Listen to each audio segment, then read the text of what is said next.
Istri Roni. Sukanya ah. Tadi cewek Korea aja ya. Nggak ngikutin itu, nggak terlalu ngikutin. Cewek Tasikmalaya ya. Cewek Karawang yang pasti. Cewek Karawang. Istri saya soalnya. Istri saya. Halo istri. Ini Mas. Selamat datang di Partner Talks, ruang diskusi informatif dan edukatif hanya untuk kamu.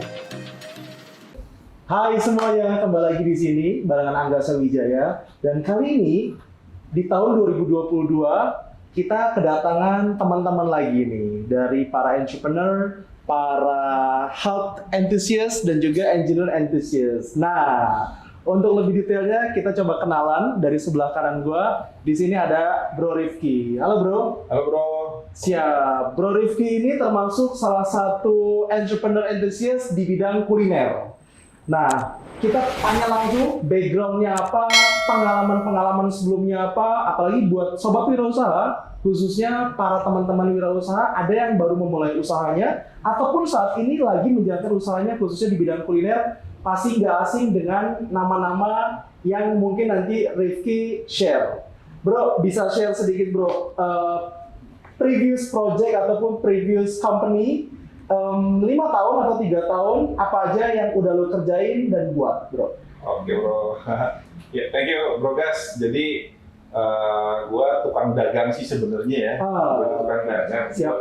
Gua udah dari tahun 2014 jadi tukang dagang, sebelumnya kuliah di Kuala Lumpur, SMK University. Gue jurusan marketing, jadi memang suka dagang di saat ngampus sih. Jadi sebelum gua masuk dan terbrainwash belajar marketing, gue sebenarnya pengen kerja jadi profesional di Singapura atau enggak pergi ke UK. Karena kan ijazah di Kuala Lumpur itu very easy untuk ke UK gitu tadinya. Tapi ternyata di kuliah jadi belajar dagang dan lain-lain. Akhirnya gue di Malaysia tuh bikin bisnis. Asalnya bukan kuliner. Asalnya kita ke fashion ya di Kuala Lumpur ya biasalah konsinyasi, masukin baju ke store-store segmenting skateboarding. 2014 gue balik ke Bandung ya after graduation gua barulah bikin bisnis kuliner. Gua pernah bikin kafe, ada 3 cabang, bangkrut, lumayan lah loss 500 juta. Itu pelit sekali. Gua pernah main frozenan juga ya B2B ya, cireng-cirengan dan lain-lain. Itu berpartner lah ya. Itu gua cabut ya. Gua pernah kulineran juga, bangkrut juga ya. Tahun 2017 gue bangun startup namanya Foodies bareng beberapa partner. Foodies ini fokusnya memang di edukasi bisnis kuliner ya. Jadi Foodies ini the first F&B education in Indonesia gitu. Jadi kita bermulai dari workshop offline, kita masuk ke online webinar, and then kita bangun aplikasi ya, sistem subscribe. Jadi seluruh Indonesia itu bisa belajar bisnis kuliner secara mudah. Kita punya satu visi itu menciptakan 1 juta pengusaha kuliner di Indonesia. Nah, jadi 2017 ngebangun Foodies, jadi CEO di Foodies ya. Sampai tahun 2020. 2020 saya berhenti. Saya ngebangun startup baru namanya Food Life. Kalau Food Life sebenarnya bermainnya di edukasi bisnis kuliner juga ya, F&B streaming platform. Cuman kita memang fokus 100% di dunia online.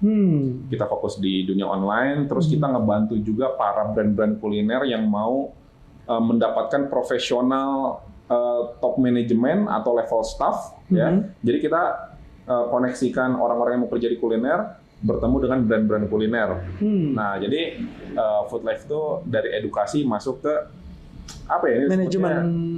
Iya, People management betul, khusus di bisnis kuliner. Gitu. Jadi dari tahun 2014 sampai sekarang ya, ya dagang-dagang gitulah. Cuman sekarang masuknya ke ranah-ranah startup. Gitu sih kalau nggak terlalu banyak lah pengalamannya. Nah ini dia Bro Rifki tadi yang khusus untuk di industri F&B. Nah nanti kita tanya lagi sama Rifki, kita kenalan lagi di sebelah kiri gue ada bro gue juga, ada bro Roni ya. Nah, ini bro Roni juga menarik nih gitu kan. Tadi kita ngobrolin atau kita datang ke industri kuliner, kita di sebelah kiri datang dari industri health ya. Bro, bisa share sedikit background pendidikan dan juga mungkin experience ya 5 tahun terakhir seperti itu. Dan apa yang lagi lo kerjain di 2022 ini? Sambil lihat kamera, bro. Oh iya. Iya, halo. Istri Roni.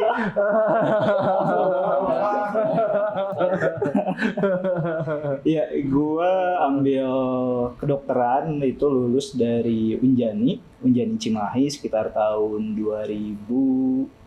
Gua selesai ambil kedokteran, kemudian gue ambil internship 1 tahun di Kabupaten Bandung di daerah Majalaya gitu.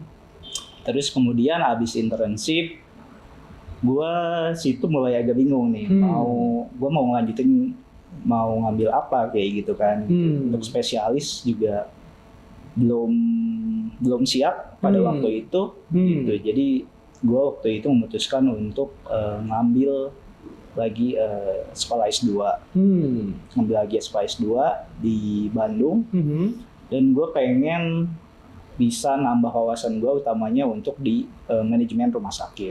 Akhirnya gue ambil S2 gue di manajemen rumah sakit di Bandung di Unisba. Gitu. Sambil gue sekolah, kebetulan di kota gue di Cianjur itu ada rumah sakit baru berdiri pada saat itu, gitu. Bahkan belum operasional.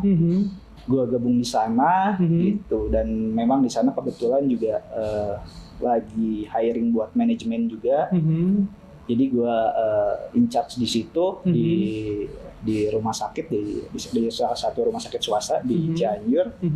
Itu mulai dari awal banget, sekitar mulai dari 2014 akhir atau 2015 awal dari belum operasional. Saat itu gue dipercaya menjadi salah satu wakil direktur pelayanan medis. Gue running rumah sakit itu mulai dari awal hingga tahun 2019 akhir. Gue selesai kayak gitu. Terus kemudian mulai pengen cari experience baru gitu. Setelah dari rumah sakit pengen ngembangin juga wawasan, pengen nambah ilmu juga. Gue gabung di startup company. Salah satunya itu di Dokter Indonesia. Dokter Indonesia ini basicnya untuk di health tech. Jadi dia berfokus ke software telemedicine gitu. Saat itu kita juga sudah ada beberapa proyek sama Provinsi Jabar, mulai dari salah satunya ada yang mobil puskesmas atau kita biasa tahu Empus waktu itu.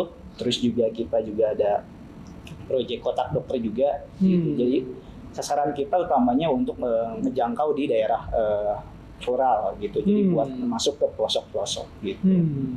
Dari situ gue lanjut dari dokter, kemudian lanjut ke company yang sekarang di Sanusa Medica, yaitu berfokus ingin ngebangun healthcare, utamanya rumah sakit di Jawa Barat. Gitu. Nah saat ini kita baru mulai running lagi persiapan di beberapa wilayah. Gitu. Selain di karir profesional, gue juga ngerunning klinik juga, gitu, klinik pribadi, gitu, mulai dari awal selesai dari 2015 juga di Cianjur, dan mulai belajar dikit-dikit buat bisnis, buat dagang, gitu, membantu buat ngerunning perumahan kecil-kecilan saat ini, gitu. Dan ya masih banyak belajar lah situ, itu juga masih merintis karena kemarin terdampak banget dengan pandemi, jadi baru mulai bisa running lagi itu per 2021 yang di properti. Nah gitu. itu dia Sobat Wirausaha. Jadi tadi kita udah ngomong dari industri kuliner, kita juga bicara dari Roni yang fokus di industri kesehatan. Apalagi Roni saat ini lagi menjalankan banyak kegiatan, mulai dari startup IT-nya di Dokter Indonesia, mulai dari klinik mandiri ya mungkin ya, klinik mandiri, dan beberapa project-project lain juga yang akan dilakukan ya di tahun 2022 dan seterusnya. Mudah-mudahan bisa launching startup kesehatan sama teman-teman juga. Mudah-mudahan minta doanya aja. Oke. Nah, kita buat teman-teman semua pasti udah nggak asing lagi juga dengan industri yang lagi happens ya 5 tahun terakhir ini, khususnya di industri musisi, industri kreatif, dan juga makanan, dan juga teknologi, karena bro gue yang terakhir ini ya fokus dan juga saat ini lagi bantu di salah satu perusahaan marketplace terbesar yang ada di Korea Selatan, yaitu Coupang. Ada Bro Lutfi. Aplaus dong.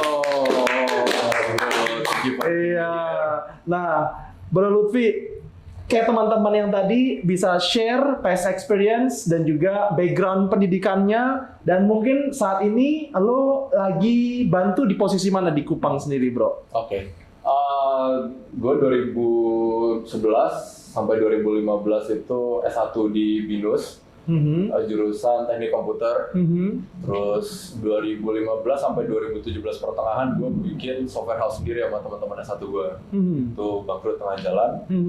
Terus 2017, nah di 2017 awal itu gue masuk S2 di MBA ITB sampai 2018 akhir. 2018 akhir itu juga gue terima kerja di Hoop.tv yang punya Singtel sebagai iOS developer.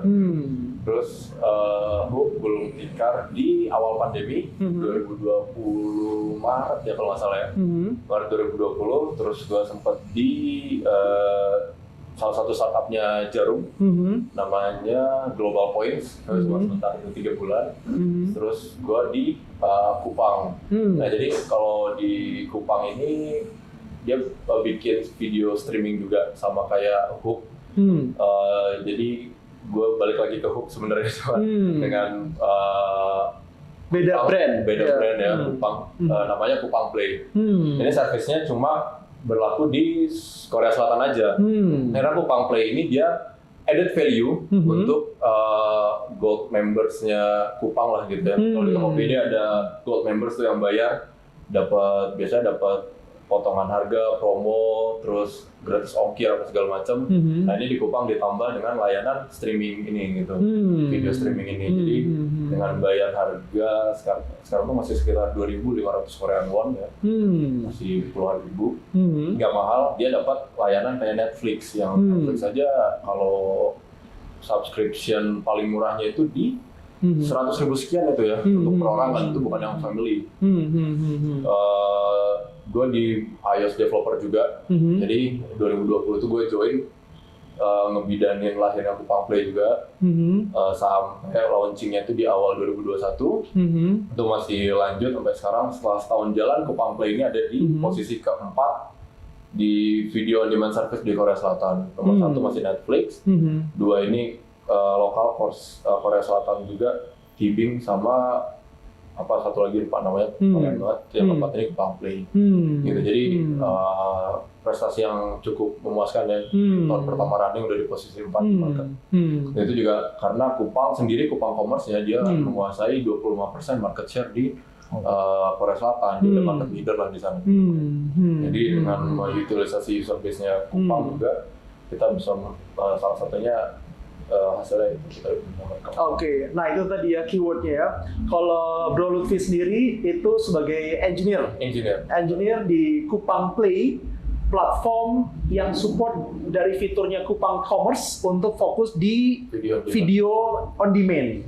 Ya, bedanya apa Bro sama yang tadi Netflix dan yang kedua yang ketiganya?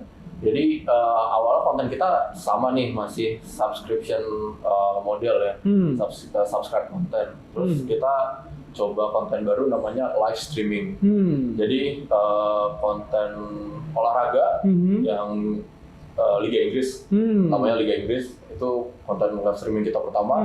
Terus kita bikin konten komedi, namanya Saturday Night Live. Itu di-sharing tiap hari Sabtu malam, prime time di Korea. Terus kita ada, ini yang lagi happening sekarang, One Ordinary Day. Itu drakor. Jadi drakor episode baru yang muncul kita siarin live. Gitu. Jadi itu salah satu strategi kita untuk mempertahankan user retention dan engagement di service kita sebagai pembeda dari Netflix ya. Netflix kan semuanya full subscription on demand video. Kalau lu suka Korea bro termasuk bro? Gua seasonal ya. Seasonal ya. Gua nonton Korea. Filmnya ya. Itu filmnya. Yang terakhir gua nonton itu nggak terakhir ya. Startup gua nonton. Oh iya harus. Terus sebelum startup mungkin lama banget ya. Yang gue tonton tuh Gumiho. Itu jadul ya. Jadul banget ya. Oke. Itu gue suka. Yang menye-menye masih suka juga ya. Kadang-kadang. Emang kalau udah nonton satu episode, 2 episode, Iya. langsung Iya, bawa lah. Betul, candu banget ya. Betul. Kalau Bro Roni selain suka cewek Korea, suka makanan Korea juga kan kira-kira? Makanan Korea sebetulnya nggak terlalu sih. Oke. Paling sukanya apa ya? Tadi cewek Korea aja ya. Nggak ngikutin itu, nggak terlalu ngikutin. Cewek Tasikmalaya ya. Cewek Karawang yang pasti. Cewek Karawang. Istri saya soalnya. Istri saya. Halo istri. Oke. Kalau terakhir film yang lo tonton Korea Aduh gue apa bro? namanya lagi? Squid Game. Oh iya, Squid Game itu pasti. Cuman setelah itu ada lagi tuh yang tentang apa kayak makhluk dari tentang sekte sesat gitu ada. Oh, Lupa judulnya apa ya? Thriller gitu Iya, maksudnya iya. atau horor? Thriller sih jatuhnya. Thriller. Kayak thriller ya. Itu seru banget, cuman gue lupa namanya apa. Cuman kayak Squid Game itu pasti harus nonton. Terus kayak yang jadul ada mungkin kayak Full House. Iya. Full House tuh. Jadi ingat juga bro, film-film series Korea itu juga banyak banget kan seriesnya yang backgroundnya atau industrinya kesehatan ya bro ya. Oh iya, ada. Oh Banyak ini banget. Iya, hospital playlist. Hospital Playlist itu wajib Rame nonton, itu sih. keren banget itu. Best Doctor, Iya. terus Best Doctor, surgeon seperti itu Iya, ya. banyak banget. Itu dia, wah kalau ngomongin drama Korea ternyata bapak-bapak gitu banyak juga teman-teman yang suka kan.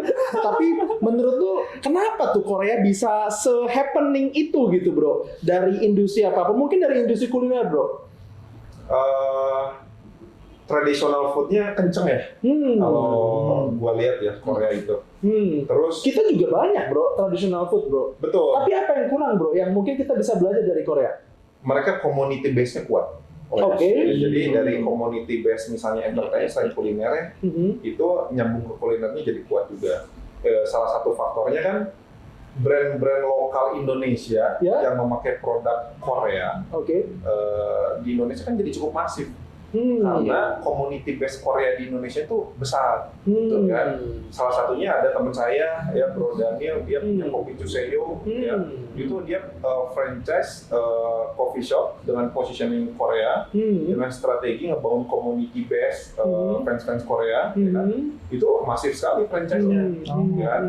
Terus banyak juga kan grup-grup kuliner di Indonesia yang memang image Korea, street boba, Gildak, dan Nikmat Group dan lain-lain. Itu mereka memanfaatkan apa? Memanfaatkan street food yang sangat hype di Korea dengan community base-nya yang kuat.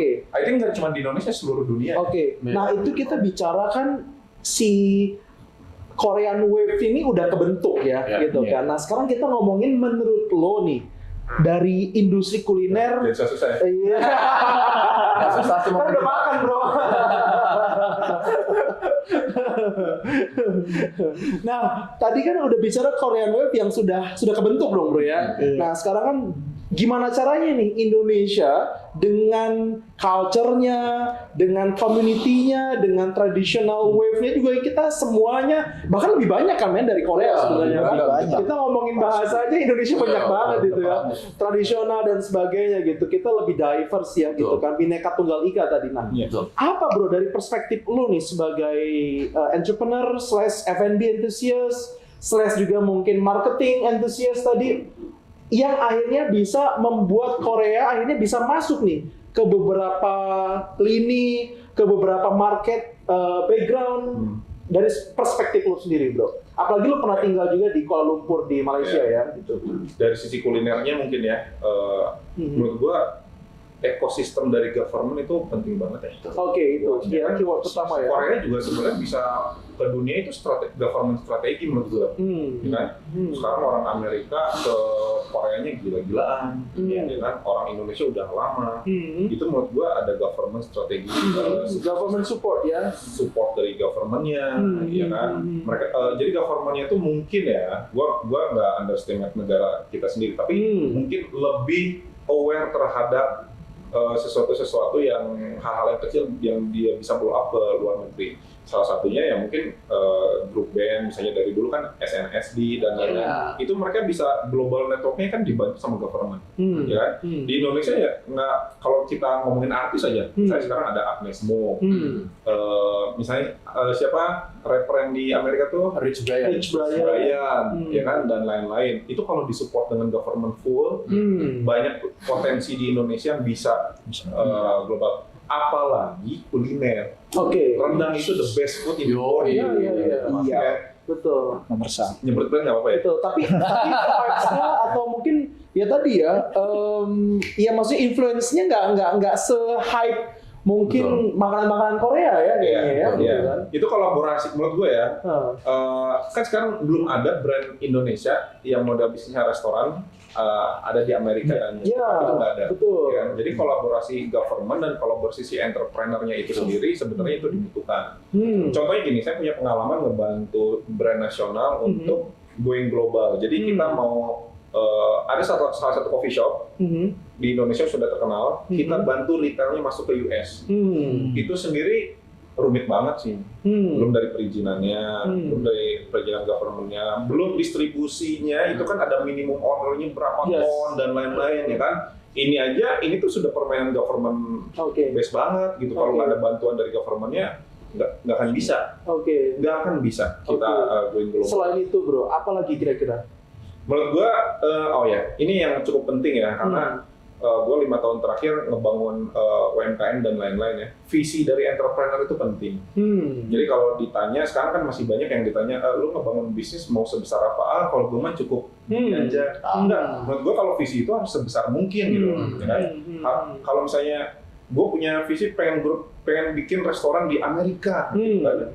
Ya harus sampai sana visinya gitu kan. Tapi kan kalau sekarang, to be honest masih mana mungkin gue bikin restoran di Amerika, mana mungkin gue bisa bikin 100 cabang di Indonesia. Nah, jadi visi dari setiap entrepreneur itu menurut gue penting. Selain dari external support system ya, tapi dari diri sendiri. Government, vision, ada lagi bro Roni. Kalau dari sudut pandang teman-teman di industri kesehatan sendiri yang cukup mempengaruhi bagaimana akhirnya produk ataupun service bisa adaptif nih di negara-negara lain ya, khususnya mungkin apalagi ya tadi ya, kita kan termasuk negara berkembang. Industri kesehatannya tentunya juga masih banyak yang perlu di-upgrade ya gitu kan. Betul. Nah, kalau dari sisi klinisi dan mungkin sisi startup healthcare, kira-kira selain government support dan juga vision dari entrepreneurship-nya, apa bro? Checklist lain yang kira-kira penting harus kita perhatikan. Ini agak susah. Makin lucu makin susah ya pertanyaannya. Pertanyaannya. Oke, ngomong-ngomong susah, kita bakal balik lagi abis yang satu ini ya.